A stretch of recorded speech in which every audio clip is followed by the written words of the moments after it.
So இன்றைக்கி நம்ம எதை பற்றி பார்க்க போகிறோம் அப்படின்னு பார்த்தீங்கன்னா, டிஎன்பிஎஸ்சியில் அதிகமாக வரக்கூடிய சொற்களை ஒழுங்குபடுத்தி சொற்றொடர் ஆக்குதல் அப்படிங்கிற ஒரு கொஸ்டின் பார்த்தீங்கன்னா, ஈஸியான கொஸ்டின்.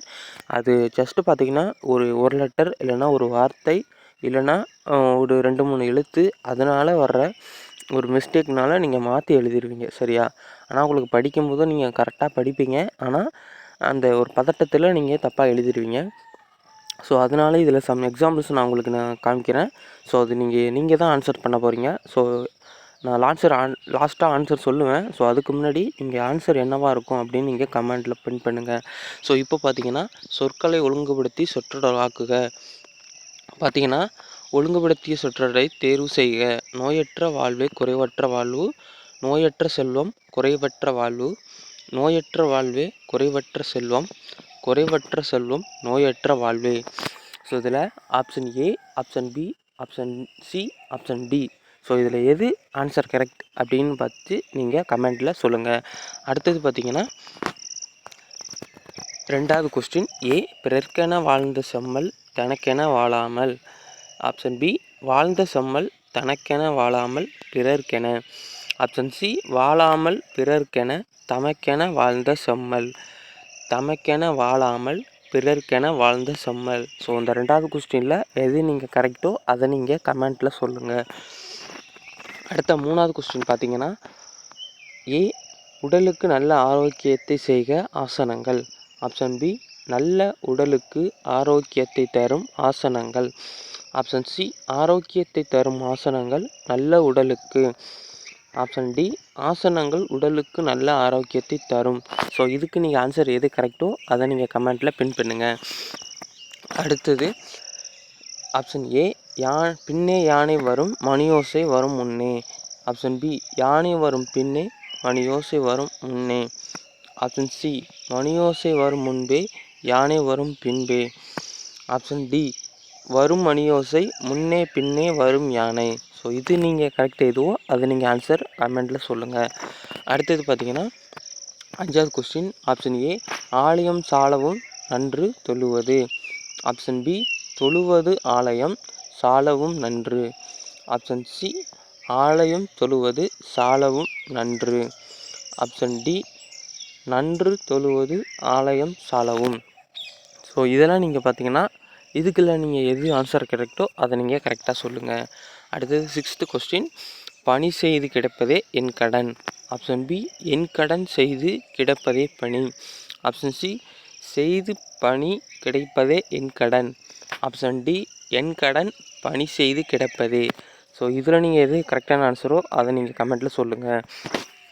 அடுத்தது பார்த்தீங்கன்னா, 7th கொஸ்டின் ஏ, சான்றாக வாழ்ந்தவர் பிறருக்கு சான்றோர் என்பவர்.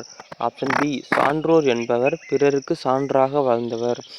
ஆப்ஷன் சி, பிறருக்கு சான்றாக என்பவர் வாழ்ந்தவர் சான்றோர். ஆப்ஷன் டி, சான்றோர் பிறருக்கு சான்றாக வாழ்ந்தவர் என்பர். ஸோ இதில் நீங்கள் எது கரெக்டான ஆன்சரோ அதை நீங்கள் கமெண்ட்டில் சொல்லுங்கள்.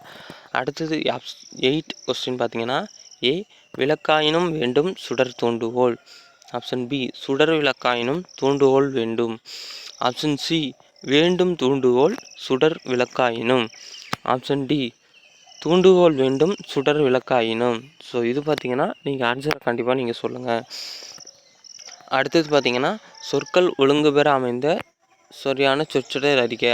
இதில் பார்த்தீங்கன்னா, ஆப்ஷன் ஏ, ஒருபோதும் தீமை தராது நல்லவை. ஆப்ஷன் பி, நல்லவை தராது தீமை ஒருபோதும். ஆப்ஷன் சி, தீமை தராது ஒருபோதும் நல்லவை. ஆப்ஷன் டி, நல்லவை ஒருபோதும் தீமை தராது. அடுத்த 10th கொஸ்டின் ஏ, உன் ஆயினும் விருந்தோடு மருந்தே. ஆப்ஷன் பி, விருந்தோடு ஆயினும் மருந்தே உன். அடுத்தது ஆப்ஷன் சி பார்த்தீங்கன்னா, மருந்தே ஆயினும் விருந்தோடு உன். அடுத்த ஆப்ஷன் டி பார்த்தீங்கன்னா, உன் விருந்தோடு ஆயினும் மருந்தே. அடுத்த 11th கொஸ்டின். ஸோ இதில் பார்த்தீங்கன்னா மொத்தமாக 15 கொஸ்டின் இருக்குது சரியா. ஸோ இந்த 15 கொஸ்டினையும் பார்ப்போம். அடுத்தது பார்த்தீங்கன்னா, 11வது கொஸ்டின் ஏ, பாடம் இலக்கணம் எளிதாய் மிகவும் இருக்கிறது. ஆப்ஷன் பி, இலக்கண பாடம் மிகவும் எளிதாய் இருக்கிறது. அடுத்த ஆப்ஷன் சி, பாடம் மிகவும் இலக்கணம் எளிதாய் இருக்கிறது. ஆப்ஷன் டி, எளிதாய் இலக்கண பாடம் மிகவும் இருக்கிறது. அடுத்தது 12th கொஸ்டின் ஏ, பட்டம் பெற்றான் படித்து பொன்னன். ஆப்ஷன் பி பெற்றான் படித்து பட்டம் பொன்னன். ஆப்ஷன் சி பொன்னன் படித்து பட்டம் பெற்றான். ஆப்ஷன் டி பட்டம் படித்து பெற்றான் பொன்னன். ஸோ அடுத்தது 13 கொஸ்டின் பார்த்தீங்கன்னா, ஏ வாழ்வை விட்டு மக்கள் இயற்கை செயற்கை வாழ்வை நாடினர். ஆப்ஷன் பி வாழ்வை நாடினர் மக்கள் இயற்கை செயற்கை வாழ்வை விட்டு. ஆப்ஷன் சி மக்கள் வாழ்வை செயற்கை விட்டு இயற்கை வாழ்வை நாடினர். ஆப்ஷன் டி மக்கள் இயற்கை வாழ்வை விட்டு செயற்கை வாழ்வை நாடினர். அடுத்தது 14 கொஸ்டின் பார்த்தீங்கன்னா, ஏ எப்படை வெல்லும் இப்படை தோற்கின். ஆப்ஷன் பி தோற்கின் இப்படை வெல்லும் எப்படை. ஆப்ஷன் சி இப்படை தோற்கின் எப்படை வெல்லும். ஆப்ஷன் டி எப்படை தோற்கின் இப்படை வெல்லும். ஸோ இதுக்குண்டான ஆன்சரையும் நீங்கள் கமெண்ட்டில் சொல்லுங்கள்.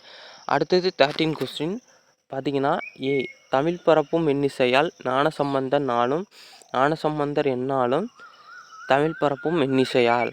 அடுத்தது சி நாளும் இன்னிசையால் தமிழ் பரப்பும் ஞானசம்பந்தன்.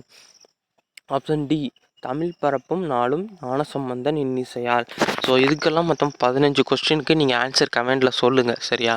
சொன்னதுக்கு அப்புறமா நீங்கள் ஆன்சருக்கு எடுத்து பாருங்கள். பார்த்தீங்கன்னா 1க்கு சி, 2வது கொஸ்டினுக்கு டி, 3வது கொஸ்டினுக்கு சி, 4வது கொஸ்டினுக்கு பி, 5வது கொஸ்டினுக்கு சி, 6வது கொஸ்டினுக்கு டி, 7வது கொஸ்டினுக்கு பி, 8வது கொஸ்டினுக்கு பி, 9வது கொஸ்டினுக்கு டி, 10வது கொஸ்டினுக்கு சி, 11வது கொஸ்டினுக்கு பி, 12வது கொஸ்டினுக்கு சி, 13வது கொஸ்டினுக்கு டி, 14வது கொஸ்டினுக்கு சி, 15வது கொஸ்டினுக்கு சி. ஸோ மொத்தமாக நீங்கள் கமெண்ட்டில் சொன்ன ஆன்சரும், ஸோ நீங்கள் மனசில் நினச்ச ஆன்சரும், ஸோ இதில் இருக்க ஆன்சரும் நீங்கள் கரெக்டாக இருக்கா அப்படின்னு ஒரு டைம் பாருங்கள். ஏன்னா சப்போஸ் இதிலேருந்து கூட உங்களுக்கு கொஸ்டின்ஸ் வரலாம், கண்டிப்பாக வர வாய்ப்பு இருக்குது.